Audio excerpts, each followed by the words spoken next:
Reforma zgjedhore në Shqipëri ka ngecur për shkak të konflikteve politike mes mazhorancës dhe opozitës, duke lënë pezull punën për hartimin e kodit të ri elektoral. Dhjetori i vitit kaluar ishte afati që partitë i kishin vënë vetes për të përgatitur listën për financimin e partive, por procesi u bllokua për shkak të bojkotit të opozitës dhe mungesës së dialogut konstruktiv. Në një reagim të fundit, Michael Taran, kreu i prezencës së OSBE-s në Tiranë, duke shënuar ditën botërore të zgjedhjeve, bëri një thirrje që politikat të rikthehen dialogut në Komisionin e Posaçëm për reformën zgjedhore. Inkurajojmë punën e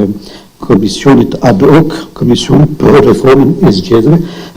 që shpresojmë shpejt do të rifilloj punën e saj, sepse puna e saj është një punë shumë e rëndësishme, sepse ka një problem, ka disa problem të lidhura me ligjin e zgjedhjeve, që nuk është akoma sipas nesh duhet të jetë, dhe kjo është një rekomandim që bëhet nga mision të vëzhgimit të dirë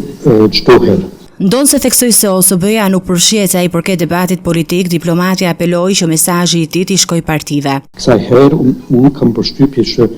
mesazhin e Udirit e kanë dëgjuar. Më duket që partitë politike të ndryshme, dhe sigurisht nuk hyjmë në asnjë mënyrë në debatin politike, këtu jemi absolutisht neutral, nuk është roli ynë, por flas unë për gjithë partitë politike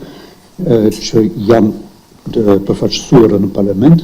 dhe kemi përshtypje që të gjithë janë dakord që ky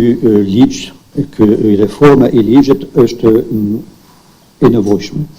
dhe do të ndihmojmë për të përmirësuar, për të punuar me këtë. OSBE dhe Odiri theksojnë se reforma zgjedhore është jetike për rritjen e besimit të qytetarëve tek procesi demokratik dhe duhet të bëhet në bashkëpunim të plotë të gjithë forcave politike, duke respektuar afatet dhe ligjet ekzistuese.